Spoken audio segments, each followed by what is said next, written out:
अरे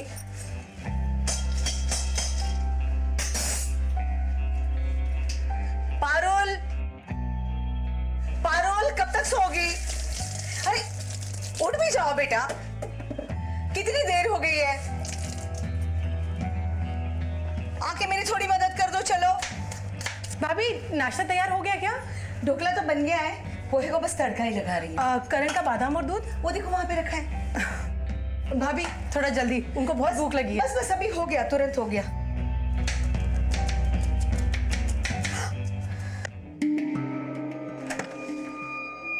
इतना दिन निकल आया है, अब तक सोए पड़े हैं। अरे किसी बात का तो कोई होश ही नहीं है। किसी की उंगली कटे या गर्दन, इन्हें तो कुछ लेना देना ही नहीं है। उठो उठो। क्या हुआ? एक रात भी बिना शराब पिए नहीं सो सकते क्या? हाँ, उठ भी जाओ। देखो कितने बजे हैं और तैयार होके हर्षद भाई से बात करने जाओ। अरे उनसे पैसों की बात करनी थी ना। हाँ हाँ हाँ, करता हूँ। हाँ?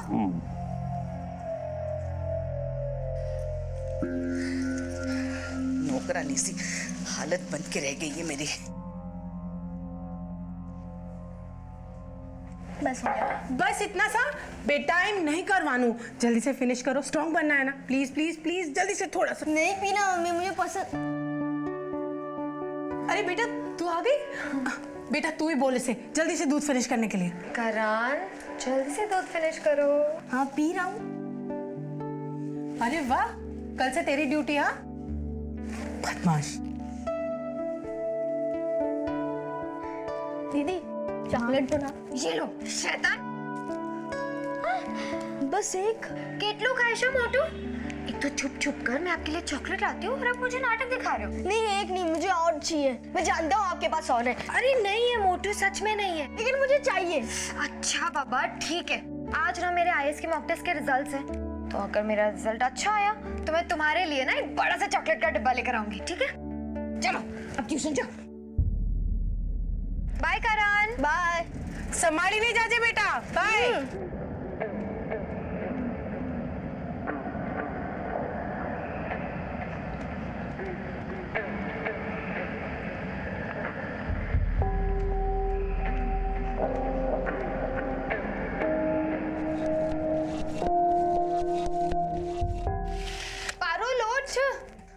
पारुल क्या सुबह सुबह उठा देते हो? सुबह सुबह नीचे नाश्ता भी रेडी है, जल्दी से रेडी हो और नीचे आ जाओ, ठीक है?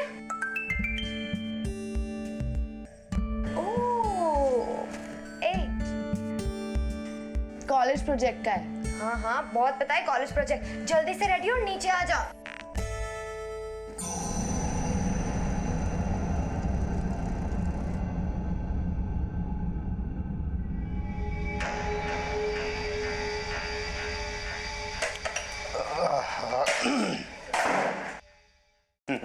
चाचू आपने नाश्ते से पहले वाली दवाई ली? अरे भूल ही गयो।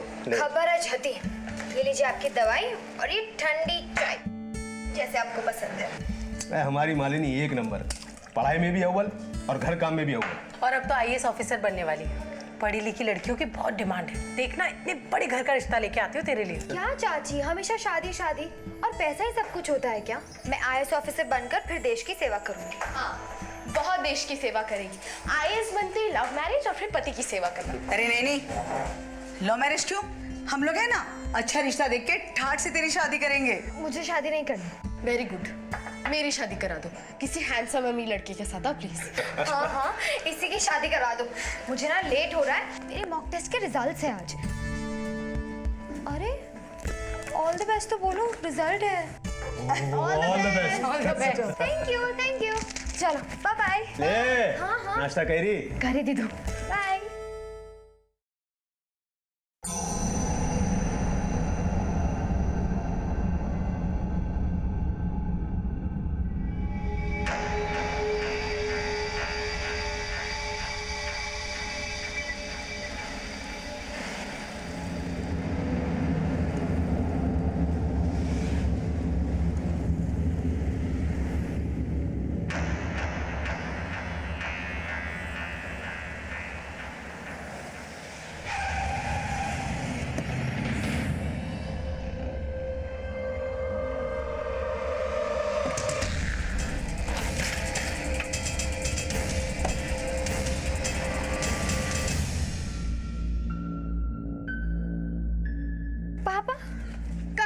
कॉन्ग्रेचुलेशंस, आपकी बेटी ने ना आईएएस के मॉक टेस्ट में टॉप किया है।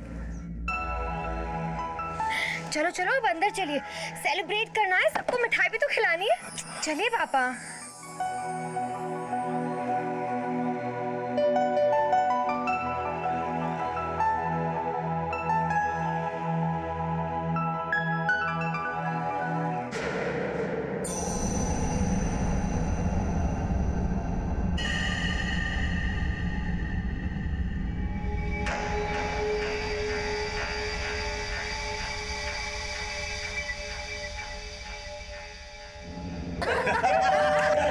मैं खोलती हूँ। हाँ।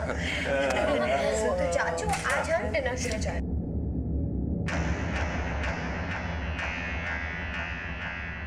आज की पार्टी पता गिफ्ट है। Gift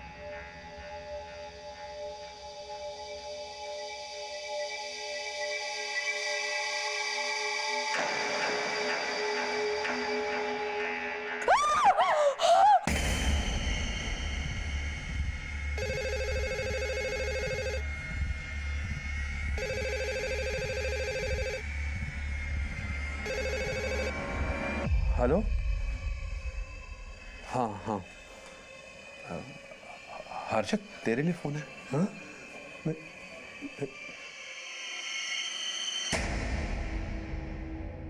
hello. सुन बे, तेरा बेटा करण मेरे पास है। अगर उसकी जान की सलामती चाहता है तो 2 दिन में 3 करोड़ रुपए का बंदोबस्त कर ले।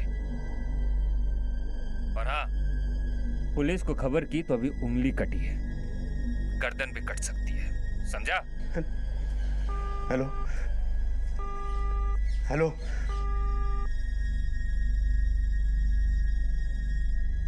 किसका फोन था? अपहरण अलग अलग प्रवृत्तियों से किया जाता है, कभी फिरौती के पैसों के लिए, कभी देह व्यापार के लिए, तो कभी बदले की भावना से। लेकिन करण का अपहरण किस इरादे से किया गया था? गुजरात के वलसाड शहर में रहने वाले कपड़ों के व्यापारी हर्षद मेहता और उसके परिवार को भी इस बात का बिल्कुल अंदाजा नहीं था कि कोई उनके 11 वर्षीय बेटे का दिन दहाड़े अपहरण कर सकता है। एक हंसते खेलते परिवार को इस वारदात ने झकझोर कर रख दिया।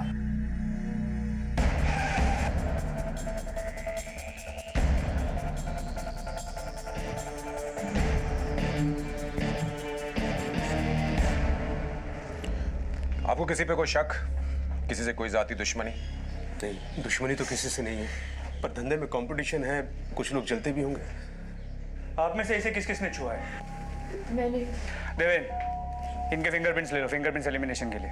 अर्शद भाई, आपके परिवार में कौन कौन है? मेरी पत्नी हेतल, मेरे बड़े भाई हसमुख, शेफाली भाभी और 2 भतीजे हैं, मालिनी और पारुल।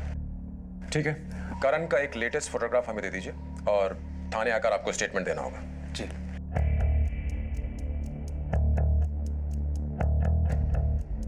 फिंगर को फॉरेंसिक टेस्ट के लिए भेज दो और अर्शद मेहता के लैंडलाइन नंबर के कॉल रिकॉर्ड्स निकलवाओ। चेक करो कि किडनैपर्स ने उन्हें किस नंबर से कॉल किया था, और हाँ, उस नंबर के कॉल रिकॉर्ड्स भी निकलवाओ। और साथ ही साथ चूंकि करण ट्यूशन से गायब हुआ है तो वहां जाकर के भी चेक करो, और मेहताज के नंबर को 24 आवर्स सर्वेलेंस पे रखो, याद रखना। चाची प्लीज ऐसे मत रोइए, करण को कुछ नहीं होगा, बिल्कुल टेंशन मत लीजिए। चाचू है ना, वो कुछ ना कुछ करेंगे, और पुलिस भी तो है चाची, मत रोइए। पता नहीं किस हालत में होगा मेरा बेटा।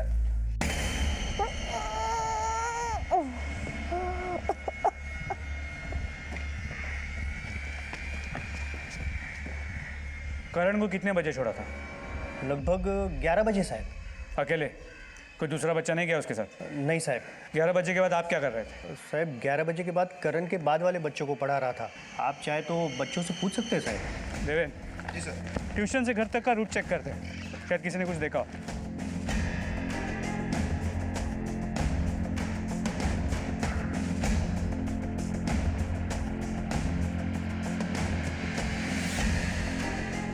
गाड़ी रुको, गाड़ी रुको। देवेन फोटो देना। कहाँ मिली है साइकिल? यहीं मिली साहब, मैं साफ सफाई कर रहा था तो निकाल के बाहर रख दिया। हाँ सर, करण की साइकिल मिल गई है। जीटी रोड और अंबावाड़ी के बीच के स्ट्रेच पर है। गुड, वहाँ आसपास लोगों से पूछताछ करो, शायद कुछ और पता चले। Sachdev, yes sir, forensic team को इन्फॉर्म कर दो। ओके। देवेन, वो दुकान बिल्कुल सामने है, शायद उसने कुछ देखा हो। पूछ पे। चलिए सर। हाँ साहब, 2 आदमी थे। वो दोनों आदमी बच्चे को गाड़ी में बिठाकर अंबावाड़ी की ओर चले गए। क्या वो यही बच्चा था जिसे वो उठा कर ले गए? साहब ये तो मैं ठीक से नहीं बता सकता क्योंकि दूरी इतनी थी कि शक्ल नजर नहीं आ रही थी। गाड़ी कौन सी बताई तुमने? सफेद कलर की, वाइट। और साहब भार्गव की गाड़ी थी इसलिए थोड़ा सा ध्यान गया। गाड़ी का नंबर देखा था तुमने? साहब MH या ऐसा कुछ था। सारे शहर में खबर कर दो, हर चेक पोस्ट पर बच्चे का फोटो होना चाहिए। गाड़ी का नंबर तो बदला भी जा सकता है। एक काम करो, हर सफेद छोटी गाड़ी को रोको और उससे पूछताछ करो। और हाँ, अंबावाड़ी जाओ, वहां जाकर के भी गाड़ी के बारे में पूछताछ करो। सर। गोकुल बैंक में 30 लाख, ABC बैंक में 45 लाख और प्रेरणा बैंक में 27 लाख। અને આ બધું 10 લાખ।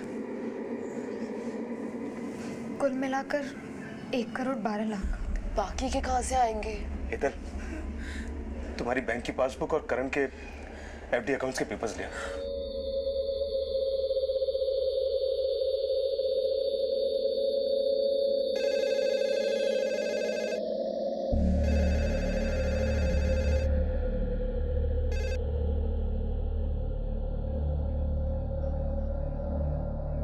हेलो, पैसों का बंदोबस्त हुआ क्या?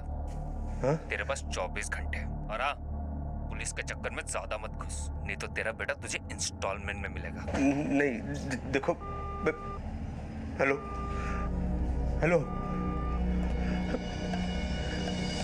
क्या बोले?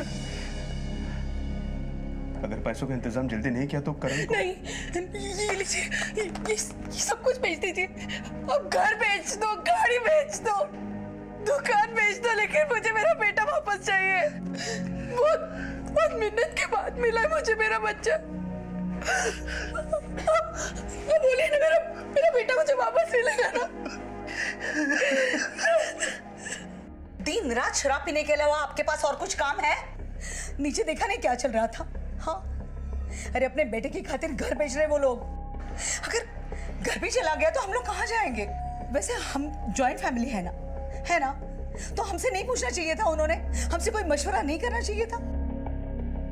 याद है आपको, पिछली दफा जब आपने घर के पैसों के लिए उनसे पूछा तो उन्होंने साफ मना कर दिया, कहने लगे पैसे नहीं है। और अब देखो, अपने बेटे के लिए कितने पैसे इकट्ठा कर लिए उन्होंने। अरे तुम टेंशन मत लो। अरे कैसे ना लूं? मैंने चक्कर चलाया हुआ है, पैसे आ जाएंगे। अबे चुप हो जा, वरना ठिकाने लगा दूंगा, समझा?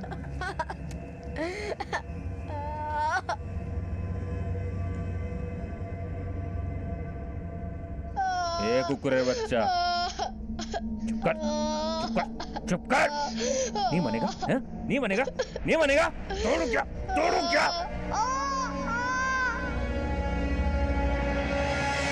सर, किडनैपर्स का कल रात दूसरा कॉल आया था। पहला और दूसरा कॉल दोनों अलग अलग नंबर से। और सर, कॉल रिकॉर्ड से ये शॉकिंग बात पता चली है। 44668877 44998577। इन नंबर्स को पहचानते हैं आप? ना। इन्हीं नंबर से आपको किडनैपर्स ने फोन किया था और ये दोनों नंबर आप लोगों के नाम पर है। एक आपके नाम पे अरशद भाई और दूसरा आपके हेतल भाई। आपके डॉक्यूमेंट्स का इस्तेमाल हुआ है अरशद भाई। वापी और सूरत से 2 अलग अलग सिम कार्ड्स खरीदे गए आप लोगों के नाम पर। आपको किसी पे कोई शक? कोई घर का आदमी? आपने खुद कभी किसी को डॉक्यूमेंट्स दिए हों और खुद भूल गए हो, या उसने वापस ना किए हों, या फिर कभी चोरी हुई हो? डॉक्यूमेंट्स का तो पता नहीं, लेकिन घर में चोरी हुई थी तकरीबन 1 महीना पहले।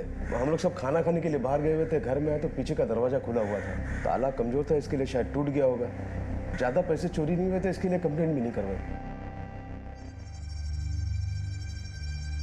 अगर इनकी बात सच माने तो चोरी तो हुई है, लेकिन सिर्फ पैसों के लिए नहीं, और डॉक्यूमेंट चुराने के पीछे कोई ना कोई मकसद जरूर है।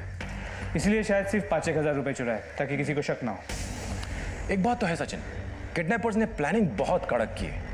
सबसे पहले उन्होंने मेहताज के घर पर नजर रखी, उसके बाद करण के आने जाने का रास्ता नोट किया, डॉक्यूमेंट्स चुराए और उसके बाद सिम कार्ड्स बनवाए ताकि कोई किडनैपर्स तक पहुंच न सके। सर, वो ट्यूशन मास्टर केतन सच बोल रहा था। वो पूरा दिन काम में रहता है, सुबह में स्कूल और दोपहर से रात तक बच्चों को ट्यूशन पढ़ाता है। उस दिन घर पर ही था। और सर, ये फिंगर एनालिसिस की रिपोर्ट।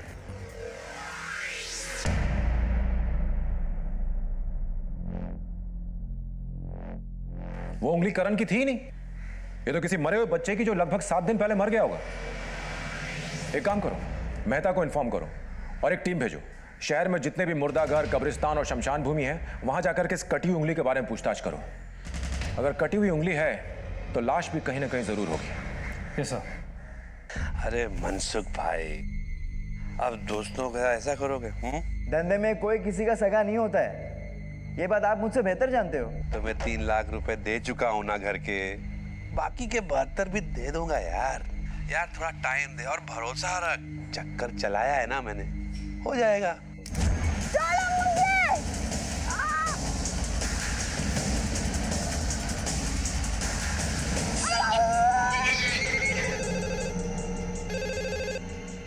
हेलो, तुम्हारे दरवाजे पे और एक तोहफा रखा है, खोल के नहीं देखोगे क्या?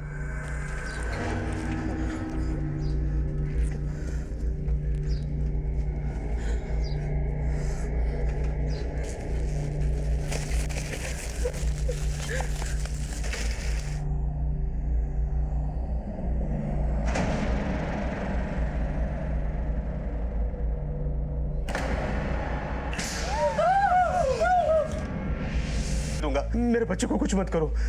पैसे तैयार है, बोलो कहाँ लाना है। ये गेम खेल रहा है क्या मेरे साथ? हैं? मुझे वहां पे बुलाएगा और पुलिस के हवाले कर देगा। अपने आप को बहुत होशियार समझता है। तेरे बेटी को काट करना अभी के अभी तेरे घर पे भेजता हूँ, फिर कहाँ डालेगा अपनी होशियारी? हाँ सुन, आखिरी मौका दे रहा हूँ, पुलिस को इस केस से निकाल, नहीं तो तू जानता है मैं क्या कर सकता हूँ। हेलो हेलो, उठो भाभी, उठो। चाची, उठो चाची।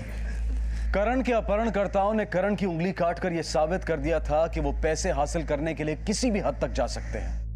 मेहता परिवार ने अपहरणकर्ताओं के खिलाफ जाकर पुलिस की मदद ली थी। अब करण को जल्द से जल्द और सही सलामत घर लाना बेहद जरूरी हो गया था। जहां एक तरफ पुलिस की तहकीकात उलझती जा रही थी, वहीं दूसरी तरफ करण के सर पर मंडराता खतरा बढ़ता जा रहा था। मेहता परिवार असमंजस में फंस गया था। उनका अगला कदम करण के जीवन और मृत्यु के बीच का फासला तय कर सकता था। क्या पुलिस अपराधियों को सही समय पर पकड़ सकती थी, या फिर अपहरणकर्ता करण को और चोट पहुंचाने वाले थे?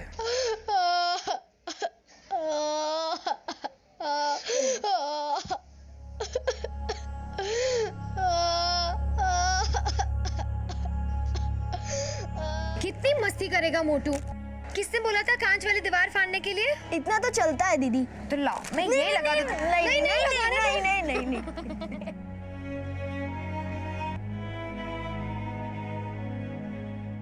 चाचू, ये किडनैपर्स कुछ भी कर सकते हैं। आप कुछ भी करिए और करण को वापस घर ले आइए चाचू।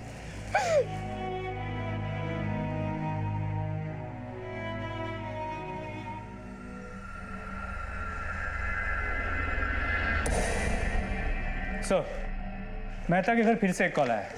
इस बार जिस नंबर से फोन आया वो पारुल मेहता के नाम पे रजिस्टर्ड है। पैटर्न मैच होता है, यानी कि ये भी किडनैपर्स का ही कॉल है। सर, हो सकता है किडनैपर परिवार में किसी को जानता हो, घर का कोई सदस्य जाने अनजाने उसे इन्फॉर्मेशन दे रहा हो सकता है। Inspector Ravi Shah here. Inspector साहब। बोलिए अर्शद भाई। वो करण मिल गया है, अपनी मासी के यहाँ बैठकर मजाक कर रहा था। वाकई मासी के घर पर था या फिर? नहीं सर, मैं झूठ क्यों बोलूँगा। दरअसल आपसे ये कहना था कि हमारा एफआईआर विड्रॉ कर लीजिए। खामखा आप लोगों को हमारे लिए तकलीफ उठानी पड़ी, उसके लिए मैं माफ़ी चाहता हूँ। सचिन, कुछ गड़बड़ लग रही है। अर्शद भाई का फोन था, कह रहे थे कि एफआईआर विड्रॉ करनी है। करण मासी के घर पर था, मिल गया। मुझे लगता है इसे धमकाया गया है। एक काम करो, तुम अर्शद भाई के परिवार के हर सदस्य पर सर्विलेंस लगाओ। सर, कहाँ जा रहे हो तुम लोग? चाचू, मैं कॉलेज जा रही हूँ और दीदी का कोई कहीं नहीं जाएगा। एक बेटा खो चुका हूँ, बेटियां नहीं खोना चाहता। दीदी का आज IAS का प्रीलिम का एग्जाम है। वो काफी सालों से इसकी तैयारी करी है, आज अगर नहीं गई तो पूरा 1 साल वेस्ट हो जाएगा। आप लोग क्या चाहते हो? किडनैपर के डर से हम घर पर हैं, एग्जाम तक ना दें। सर मेहता परिवार के हर मेंबर पर सर्विलेंस लगा दिया गया। और उस गाड़ी के बारे में पता चला जिसमें बच्चे को किडनैप किया गया था? नहीं सर, किडनैपर्स की गाड़ी का कुछ पता नहीं चल रहा है। हर जगह से नेगेटिव रिपोर्ट सी आ रही है। हो सकता है गाड़ी का हुलिया बदल दिया गया हो, उसे रंग दिया गया हो शायद। एक काम करो, गैराजेस में जाके चेक करो। जी सर।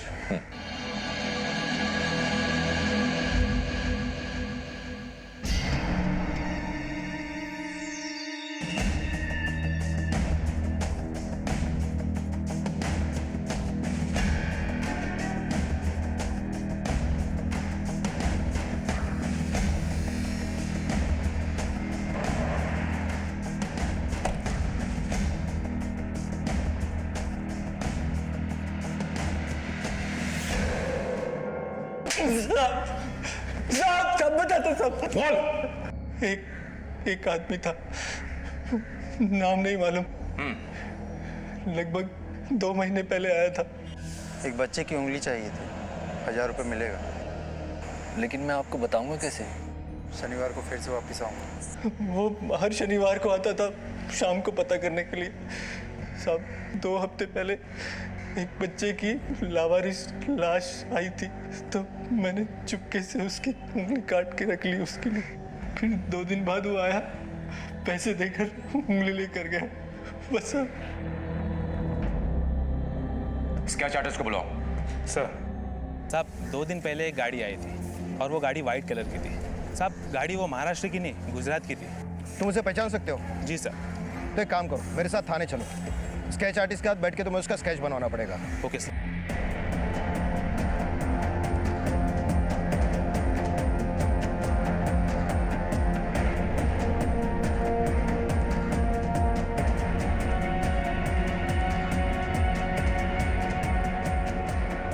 सर ये हसमुख कुछ ठीक नहीं लगता है, वो हमेशा नशे में रहता है। उसके बारे में ज़्यादा जानकारी के लिए मैंने पड़ोसी से बात की।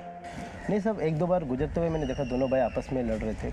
अच्छा, जब पिछली बार पैसे मांगे थे तब भी तुमने मना कर दिया था? नहीं थे तो मना किया था ना भैया। ऐसा तो नहीं है कि आपको हर बार मना करता हूँ पैसे। हर्षद एक काम करते हैं, ये रोज रोज का झंझट खत्म करते हैं, प्रॉपर्टी का बंटवारा कर लेते हैं। झगड़े के बाद हसमुख ने अपने परिवार के लिए एक नया घर बुक किया है, लेकिन अब उसके आगे के पेमेंट के लिए उसके पास पैसे नहीं है। ये हसमुख सीधा आदमी नहीं लगता है और इसके पास स्ट्रांग मोटिव भी है किडनैपिंग करने का, पर सिर्फ शक के बिना पर हम इसे पकड़ नहीं सकते। सर ये स्केच मैकेनिक के डिस्क्रिप्शन के हिसाब से बनाई है और ये शमशान वाले बंदे के हिसाब से। इससे अंबाबाड़ी के शॉपकीपर की कहानी मैच होती है कि 2 किडनैपर्स थे। एक बात बताओ, किडनैपर्स का कोई और कॉल आया? No sir. वलसाड़ के हर पुलिस स्टेशन, हर चेक पोस्ट और हर ट्रैफिक पुलिस में ये दोनों स्केचेस भेज दो। और हाँ, गाड़ी के बारे में जो नई जानकारी मिली है वो भी भेज दो। हमें इन दोनों को किसी भी कीमत पर पकड़ना है। सर।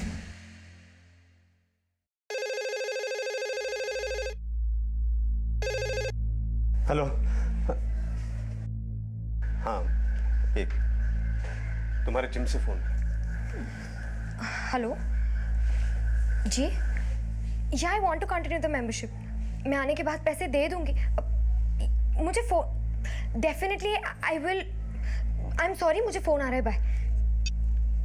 चाचू कॉल वेटिंग पे था।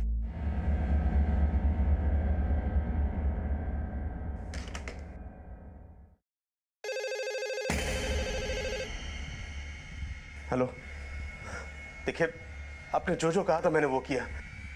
हमने तो एफआईआर भी विड्रॉ कर ली है। शाम को 4 बजे पुरानी टेकरी पर आ जाना, अकेले आना, और हाँ पैसे मत भूलना। क्या बोला चाचू?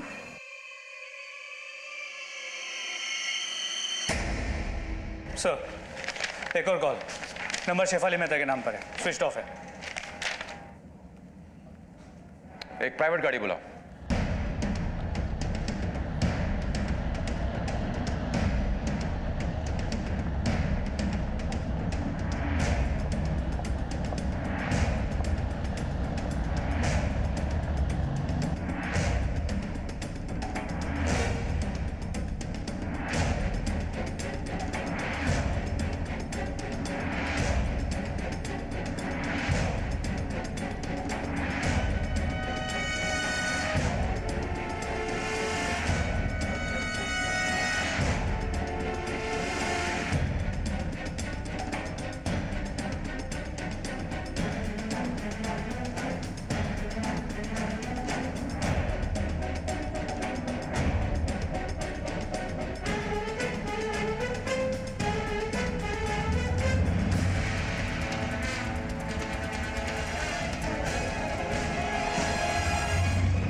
सब ठीक हो जाएगा। सिर्फ फोन करना, अपने को पैसा आ जाएगा। बच्चा किधर है? अबे यहीं पर था, सोया हुआ था, मुझे नहीं मालूम अभी खड़ा क्या है थोड़ी से? हाँ। Boss,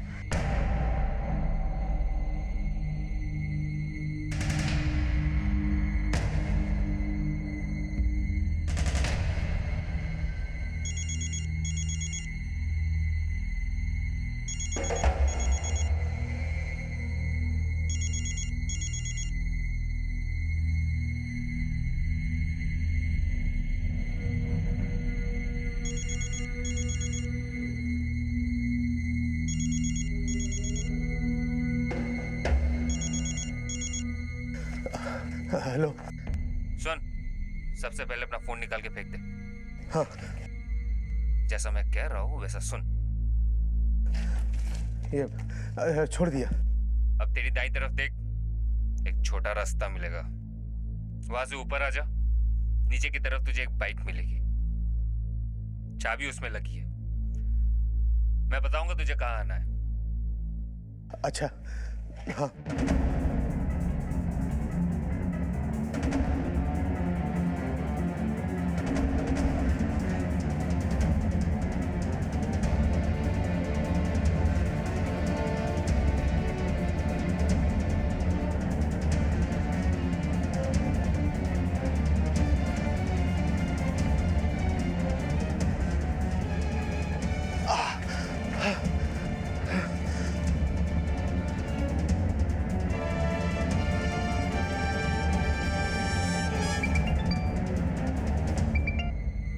hello. बाइक स्टार्ट कर, 1 किलोमीटर आगे जा, वहां पे एक केले का खेत मिलेगा, वहां पे रोक, मैं वहीं पे मिलता हूँ तुझसे। Nothing sir. सर कुछ नहीं मिला।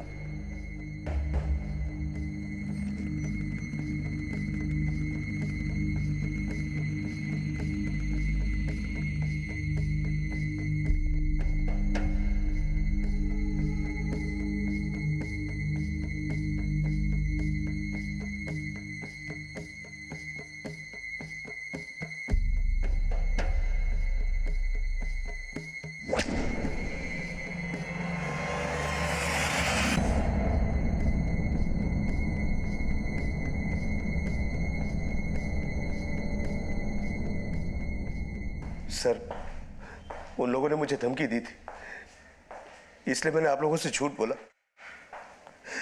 सर प्लीज मेरे करण को बचा लीजिए। सचिन, मुझे इस फोन का पूरा कच्चा चिट्ठा चाहिए। ये कहां से लिया गया, इसका सिम कार्ड किसके नाम पे है, सारी रिपोर्ट्स निकालो। और हाँ, इसे फिंगरप्रिंट्स एनालिसिस के लिए भेज दो। सर।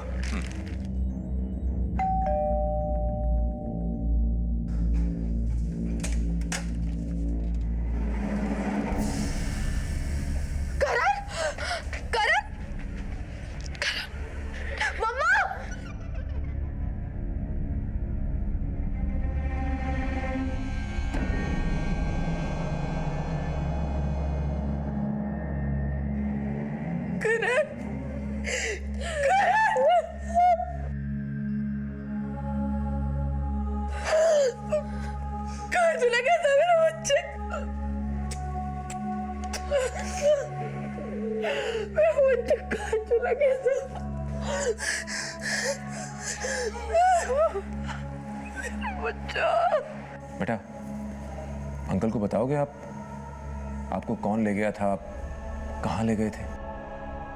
मैंने कभी किसी को देखा नहीं। वो मेरे आँख पे पट्टी बांध कर रखते थे। मेरे साथ 2 अंकल रहते थे। एक अंकल हमेशा मारते थे, वो बहुत गंदे थे। और दूसरे अंकल, वो भी गंदे थे। और कभी कभी तीसरे अंकल आते थे, वो तो सबसे गंदे थे। उन्होंने बोला कि काट दो इसकी उंगली। अच्छा बेटा, वो इस तीसरे अंकल के बारे में कुछ बता सकते हो? उनका नाम सुना था?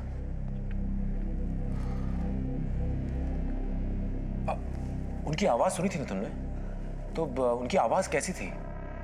वो अंकल यहाँ के नहीं थे, कभी कभी अलग भाषा बोलते थे, हिंदी या गुजराती नहीं। ये कुकुरे बच्चा। कुछ ऐसा, कुकुरे बच्चा। सर, ये कुकुरे बच्चा तो बंगाली में वापरते हैं। करण के अपहरणकर्ताओं ने बड़ी चालाकी से फिरौती के रुपए ले लिए थे, लेकिन मेहता परिवार के लिए उनके बेटे के घर लौटने से बढ़कर और कोई बात नहीं हो सकती थी। लेकिन सवाल यह था कि क्या इसके बाद सब कुछ शांत हो जाने वाला था? देखो करण का पेटू और ये चीख देखो, ऐसे बाहर आ जाएंगी। चल मैं गुदगुदी गुदगुदी।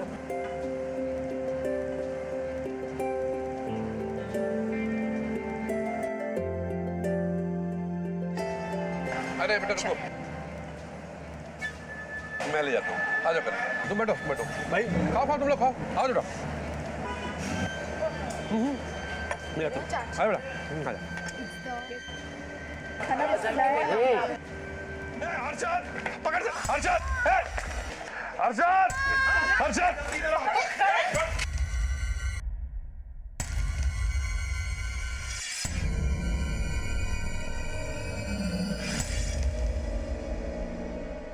इंस्पेक्टर साहब, करण को बाथरूम जाना था तो ढाबे के पीछे ही बाथरूम था, मैं उसे वहां लेकर जा रहा था।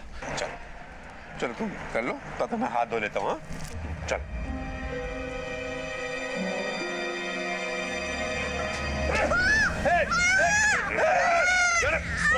कौन है तू? अर्षद, पकड़ अर्षद, अर्षद, अर्षद। साहब मैंने उसे पकड़ने की कोशिश की, भाग गया, लेकिन वो बुरी तरह से जख्मी हुआ बच्चा। फिर ये लोग आ गए, हम उसे यहाँ लेके आए। देवेन, यहाँ पर 2 कांस्टेबल लगाओ निगरानी के लिए। आप फिक्र मत कीजिए, हम बहुत जल्द उन तक पहुंच जाएंगे।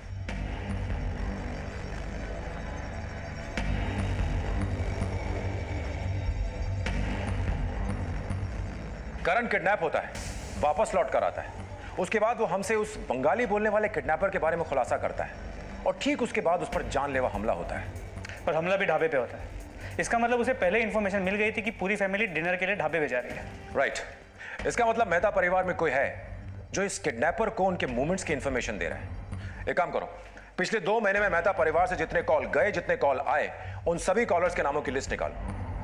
पता तो चले कि इस बंगाली बोलने वाले किडनैपर और इस मेहता परिवार के बीच में क्या कनेक्शन है। करण पर जानलेवा हमला हुआ था। इस वारदात ने पुलिस के सामने नए सवाल खड़े कर दिए थे।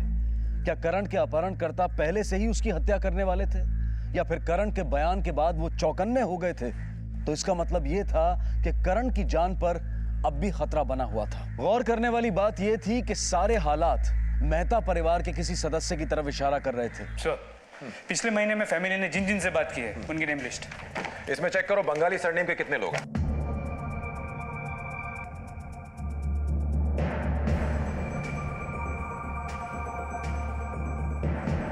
मेरी वाली लिस्ट में सिर्फ एक ही नाम निकला है, भौमिक दास, और इसने सिर्फ एक ही बार कॉल किया है। सर मेरी लिस्ट में एक भी नाम नहीं है। चैटर्जी के कॉल रिकॉर्ड्स निकलवाओ और इनको किडनैपर्स के कॉल रिकॉर्ड से टैली करो।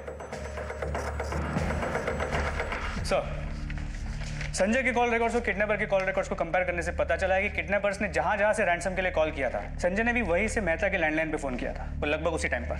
यानी कि अगर किडनैपर्स ने सूरत से फोन किया था तो संजय ने भी सूरत से फोन किया था, और अगर उन्होंने वापी से फोन किया तो संजय ने भी वापी से फोन किया। It's too much of a coincidence. इतने सारे इत्तेफाक एक साथ नहीं हो सकते। संजय को उठा के लाओ।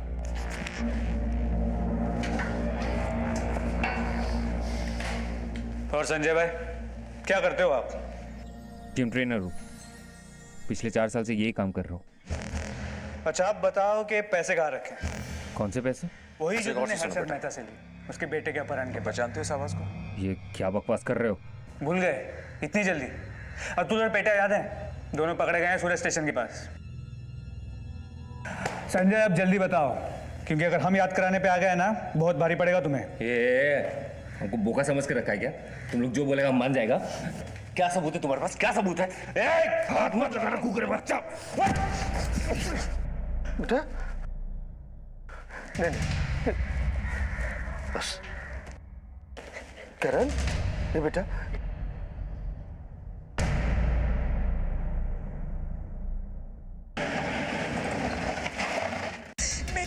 कुछ नहीं किया, छोड़ दो इसे, छोड़ दो।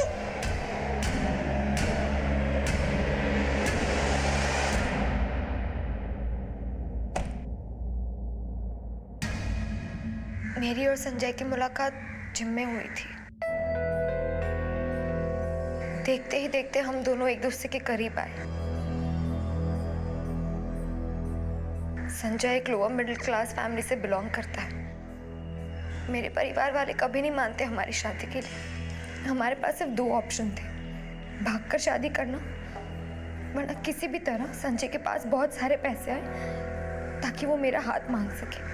मुझे पता था चाचू अपने बेटे के लिए कुछ भी कर सकते हैं, इसलिए मैंने ये प्लान बनाया। सबसे पहले चोरी का ढोंग किया, थोड़े पैसे चुरा लिए ताकि चोरी असली लगे। संजय के जिम में अजीब अजीब तरह के लोग आते थे। उसी के जरिए अतुल और पेटिया का कांटेक्ट मिला। फिर अतुल और पेटिया ने अलग अलग शहरों में जाकर डॉक्यूमेंट्स के आधार पर सिम कार्ड लेना शुरू कर दिया। पुलिस को उलझाने के लिए ये जरूरी था। कई बार मैंने परिवार वालों के सामने संजय से बात की, कोड वर्ड में। तुम्हारे जिम से फोन। हेलो जी, yeah I want to continue the membership. Membership continue रखने का मतलब था कि प्लान कंटिन्यू रखना है। सब कुछ सेट था, लेकिन फिरौती के पहले करण वापस घर आ गया। पर किस्मत हमारे साथ थी।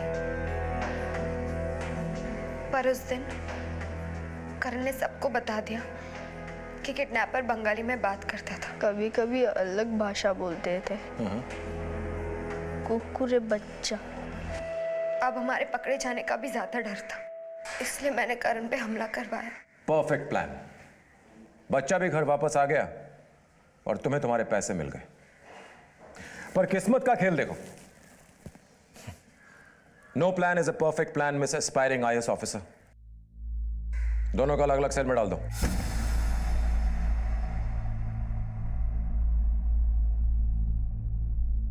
भारत में हर साल तकरीबन 50,000 अपहरण के केसेस दर्ज होते हैं और लगभग हमेशा अपहरण का मोटिव पैसा ही होता है। इस केस में भी मोटिव पैसा ही था, लेकिन चौंकाने वाली बात यह थी कि अपहरणकर्ता परिवार का ही एक सदस्य था।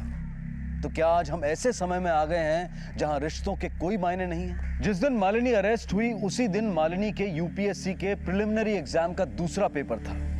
एक IAS अफसर बनने की महत्वाकांक्षा रखने वाली लड़की आज प्यार के जुनून और पैसे के लालच के कारण एक क्रिमिनल बन चुकी थी। जब माता पिता आपके प्रेम संबंध के खिलाफ होते हैं तो आपस में बैठकर बातचीत करके प्रॉब्लम को सॉल्व किया जा सकता है, लेकिन मालिनी ने ऐसा कुछ नहीं किया। अगर उस पर दबाव डाला जा रहा था तो वो कानून की मदद लेकर संजय के साथ शादी कर सकती थी, लेकिन ऐसा भी नहीं हुआ। मालिनी ने सिर्फ अपने स्वार्थ की वजह से एक संगीन जुर्म को अंजाम दिया और उसकी सजा आज उसे भुगतनी पड़ रही है। मालिनी और उसके साथियों पर IPC की धारा 364A के तहत किडनैपिंग फॉर रैंसम और धारा 307 के तहत अटेम्प्ट टू मर्डर के चार्जेस लगाए गए हैं और जल्द ही उन्हें सजा मिलने की उम्मीद है।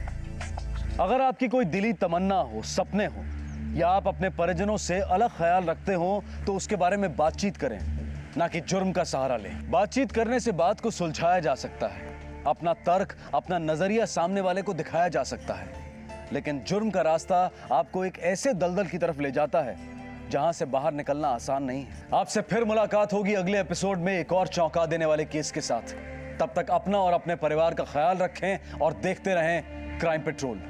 सबक एक को, सीख हम सबको। जय हिंद।